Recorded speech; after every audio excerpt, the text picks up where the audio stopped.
नमस्कार, मी आहे रिंकू. नागपूर समयच्या मराठी बुलेटिनमध्ये आपलं हार्दिक स्वागत आहे. चला तर मग सुरुवात करूया आजच्या काही महत्त्वाच्या निवडक बातम्यांना. नागपूरमधून सध्या समोर आलेली ही सर्वात मोठी आणि अंगावर शहारे आणणारी बातमी आहे. अजनी चौकात एक वॅगनार कारनं ॲडव्होकेट सय्यद मुबाशिर यांना एवढ्या जोरात धडक दिली की पाहणाऱ्यांच्या नुसत्या नजरेरच काळजाचा ठोका चुकला. कार चालवणारा व्यक्ती पूर्णपणे नशीत होता आणि धडक दिल्यानंतरही तो थांबला नाही. ॲडव्होकेट मुबाशिर कारला चिटकून राहिले आणि त्या अवस्थेत ते बऱ्याच अंतरापर्यंत फरफटत गेले. स्थानिक नागरिकांनी धाडस दाखवत कार थांबवली आणि त्यांना वाचवलं. गंभीर अवस्थेत त्यांना सिटीजन हॉस्पिटलमध्ये दाखल करण्यात आलं आहे. डॉक्टरांच्या माहितीनुसार त्यांना अनेक ठिकाणी फ्रॅक्चर झाले असून अंतर्गत दुखापतीही गंभीर स्वरूपाची आहेत. या प्रकरणात धक्का देणारी बाब म्हणजे आरोपीला बजाजनगर पोलीस स्टेशनमध्ये गेल्यानंतर इतक्या गंभीर गुन्ह्यानंतरही केवळ एक नोटीस देऊन सोडून देण्यात आलं. या निष्काळजीपणामुळे नागपूरकरांमध्ये तीव्र संताप आहे. कायदा व्यवसायाशी संबंधित मंडळी आणि जागरूक नागरिक प्रशासनाकडे मागणी करत आहेत की या प्रकरणात कडक कारवाई करण्यात यावी. आरोपीवर गंभीर गुन्हेगारी कलमांखाली केस दाखल व्हावी आणि अशी कृत्ये करणाऱ्यांना उद्योगपती किंवा सामान्य माणूस विचारात न घेता कठोर शिक्षा व्हावी. हा केवळ एक अपघात नाही, हा समाजात सुरू असलेल्या न्यायव्यवस्थेतील दुजाभावाचा आरसा आहे. कळमना पोलीस ठाण्याच्या गस्तीदरम्यान दोन वेगवेगळ्या ठिकाणी दोन युवक घातक हत्यारे घेऊन नागरिकांमध्ये दहशत पसरवत असल्याची माहिती पोलिसांना मिळाली. मिळालेल्या माहितीनुसार पोलिसांनी तात्काळ कारवाई करत दोन्ही ठिकाणी छापा टाकून आरोपींना रंगेहात पकडले. एक आरोपी स्टीलच्या पत्त्याचा धारदार चाकू घेऊन रस्त्यावर गोंधळ घालत होता, तर दुसरा लोखंडी सळीसारख्या शस्त्रासह नागरिकांना धमकावत होता. पोलिसांनी दोघांनीही अटक केली असून त्यांच्याकडून एक स्टील चाकू आणि एक धारदार लोखंडी शस्त्र जप्त करण्यात आलाय. या घटनेमुळे परिसरातील नागरिकांमध्ये भीतीचं वातावरण निर्माण झालं होतं. मात्र वेळीच झालेल्या पोलीस कारवाईमुळे मोठा अनर्थ टळलाय. पोलिसांकडून या प्रकरणाचा अधिक तपास सुरू आहे. नागपूर शहरातील तहसील पोलीस ठाण्याच्या हद्दीत पुन्हा एकदा चोरीचा प्रयत्न उघडकीस आलाय. मध्यरात्री 2:30च्या सुमारास एका अज्ञात चोरट्यानं टॉप फार्मसी या दुकानात घुसण्याचा प्रयत्न केला. ही घटना निकोलस मंदिराजवळील टॉप फार्मसी दुकानात घडली आहे. चोरट्यानं जबरदस्तीनं दुकानाचे शटर उचलण्याचा प्रयत्न केला आणि अर्धवट शटर उघडण्यात त्याला यशही मिळालं.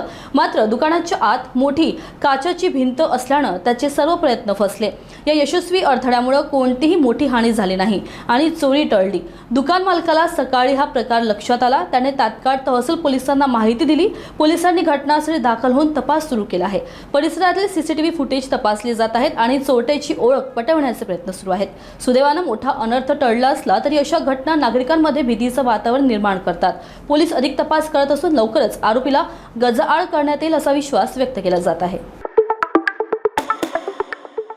डोंबिवलीतील एक धक्कादायक घटनेनं संपूर्ण शहर हादरलं आहे. एक मसाला विक्रेता व्यक्तीनं 15 वर्षीय अल्पवयीन मुलीचं अपहरण करून तिच्यावर लैंगिक शोषण केलंय. पीडित मुलगी गर्भवती राहिल्यावर तिला एका महिलेच्या घरी नेण्यात आलं, जिथे तिचा जबरदस्तीनं गर्भपात करण्यात आला.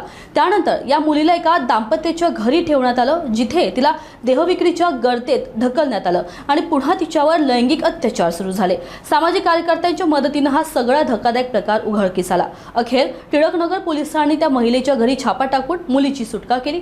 पोलिसांनी एक महिला, तिचा पती आणि 2 पुरुष अशा 4 जणांना अटक केली आहे. विशेष म्हणजे अटक करण्यात आलेली मुस्कान शेख या महिलेविरुद्ध याआधीही पिटा अंतर्गत गुन्हे दाखल असल्याची माहिती समोर आली आहे. नागपूर वाठोडा पोलीस ठाण्याच्या हद्दीत एक अत्यंत धक्कादायक आणि अमानवी प्रकरण समोर आलं आहे. व्यावसायिक पदातून एका व्यापाऱ्याचं अपहरण करून त्याच्यावर निर्घृण अत्याचार करण्यात आल्याची घटना घडली आहे. फर्यादी हे वाठोडा परिसरातील रहिवासी असून ते तांदूळ व्यापारात कार्यरत आहेत. गेल्या 5 महिन्यांपासून त्यांचे आरोपी राजा गौस आणि सलीम खान यांच्याशी व्यावसायिक संबंध होते. मात्र आर्थिक वाद उफाळून आल्यानंतर 18 मे 2025 रोजी सायंकाळी 5 ते रात्री 10च्या दरम्यान फर्यादीला त्यांच्या घरासमोरून जबरदस्तीनं 4चाकी गाडीत टाकून आदर्श नगर येथील एका गोदामात नेण्यात आलं.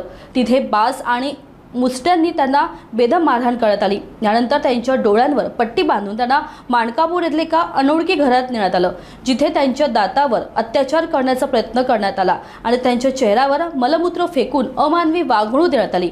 आरोपींनी फर्यादीकडून 7 लाख रुपयांची खंडणी मागितली आणि पैसे न दिल्यास संपूर्ण कुटुंबाला ठार मारण्याची धमकी दिली.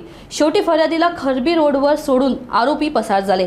वाठोडा पोलिसांनी अतिशय वेगवान कारवाई करत केवळ 2 तासात 2 मुख्य आरोपींना अटक केली आहे. इतर आरोपी अद्याप फरार असून त्यांचा शोध सुरू आहे. पोलिसांकडून या प्रकरणाचा सखोल तपास सुरू आहे. आजच्या बातम्यांमध्ये एवढंच. आणखी ताज्या व विश्वासार्ह घडामोडींसाठी बघत रहा नागपूर समय. पुन्हा भेटू लवकरच. धन्यवाद.